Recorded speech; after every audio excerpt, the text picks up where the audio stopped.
Sang ibu ratu menatap tajam ke arah air terjun, lalu berkata kepada dewa, biarlah dirinya mati untuk menebus semua dosa dan menyerahkan nyawanya. Namun, sang ratu memohon meminta agar cucunya ini diselamatkan dan dapat kembali membalaskan dendamnya dan menjadi penguasa hebat di negeri ini. Lalu, mengangkat tubuh sang bayi ke atas sementara dirinya secara perlahan mulai tenggelam. Dan keesokan harinya, warga yang sedang melintas di tepian sungai mendengar suara tangisan bayi ini melihatnya berada di tengah sungai dengan sebuah tangan menopang tubuhnya. Seorang warga segera menolong bayi tersebut dan ketika bayi ini diambil, tangan yang memegangnya lalu menuju ke atas air terjun dan kemudian hanyut di bawah derasnya arus air sungai. Dan akhirnya bayi ini berhasil diselamatkan. Warga lainnya melaporkan ada 2 orang mayat prajurit yang tewas di pinggir sungai, membuat mereka sadar kalau bayi ini sedang dikejar oleh pihak kerajaan. Lalu seorang wanita kepala suku berkata kalau bayi ini sedang dalam bahaya dan berkata kalau sang dewalah yang mengantarkan bayi ini kepada mereka. Kemudian berjanji akan merawat serta menjaganya seperti layak anaknya sendiri. Berkata jika ada yang berani menentangnya, maka dia akan mempertahankan bayi ini sampai akhir hayatnya.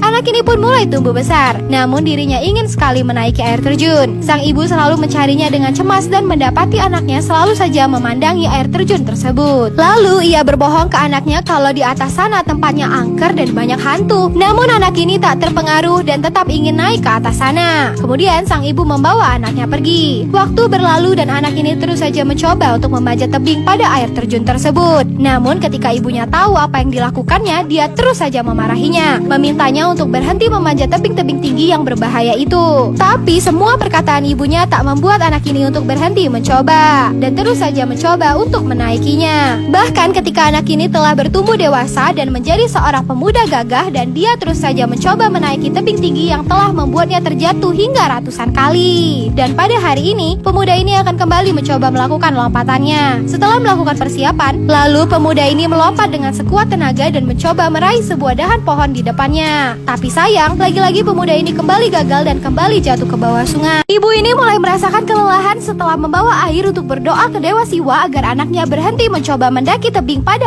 air terjun. Namun pendeta ini berkata kalau dirinya baru mengangkut air 15 kali dan butuh 1000 kali agar doanya bisa segera dikabulkan. Pemuda ini datang menemuinya dan meminta agar sang ibu berhenti melakukan ritual tersebut. Melihat keteguhan hati ibunya, pemuda ini berkata biarlah dirinya saja yang mengangkatkan air untuknya. Namun pendeta ini bilang kalau pekerjaan itu tidak boleh diwakilkan dan ibunya harus melakukannya sendiri. Pemuda ini kesal kepada pendeta, lalu dia menggendong ibunya berkata biarlah dia mengantarkan ibunya ke sungai untuk mengambil air. Namun pendeta ini bilang kalau itu pun tak boleh dilakukan. Tak ingin ibunya mati kelelahan hanya untuk mendoakannya, pemuda ini lalu mengambil sebuah tongkat besi dan mulai mencongkel batu dewa tersebut, membuat sang ibu berteriak sembari memukuli anaknya dan meminta untuk berhenti melakukan hal tersebut. Namun pemuda ini tetap saja melakukannya, hingga akhirnya dia berhasil melepaskan batu tersebut, lalu mulai mengangkat batu tersebut ke pundaknya. Setelah berhasil mengangkat batu dewa tersebut, pemuda ini kemudian berjalan membawanya menuju ke arah air terjun. Setelah menyusuri pinggiran sungai, pemuda ini kemudian melompat ke dalam sungai bersama batu tersebut dan terus membawa batu dewa tersebut menuju ke arah air terjun. Dan setelah sampai di sana, pemuda ini meletakkannya tepat di bawah air terjun dan berkata ke ibunya kalau dirinya tak perlu lagi memandikan batu dewa ini hingga 1000 kali, karena sekarang dia sudah bisa mandi sampai kapanpun juga. Namun tiba-tiba dari atas air terjun tersebut, sebuah topeng kayu jatuh ke bawah pemuda ini mengambilnya dan membuatnya seketika menjadi bingung. Pemuda ini selalu saja penasaran dengan topeng kayu tersebut dan tak memperdulikan ketika teman-temannya mengajaknya berbicara dan selalu bertanya ke topeng tersebut siapakah pemiliknya. Namun ketika hendak pergi, pemuda ini mengambil topeng tersebut dan menemukan tumpukan pasir di bawahnya membentuk sebuah wajah dari topeng tersebut. Karena rasa penasarannya, pemuda ini mulai menambahkan rambut pada cetakan wajah tersebut. Dan ketika selesai, terbentuklah wajah seorang gadis yang memiliki paras cantik dan malahan membuat pemuda ini semakin penasaran. Lalu ia bergegas pergi untuk kembali memajati tebing pada air terjun tersebut. Setelah sampai di atas, pemuda ini heran melihat seorang gadis dengan kupu-kupu berwarna telah berada di ujung tebing dan mulai menari-nari seolah-olah menyemangati dirinya untuk segera melompat ke arahnya. Apakah yang akan dilakukan pemuda ini selanjutnya? Pada next part hanya di snack video ya guys.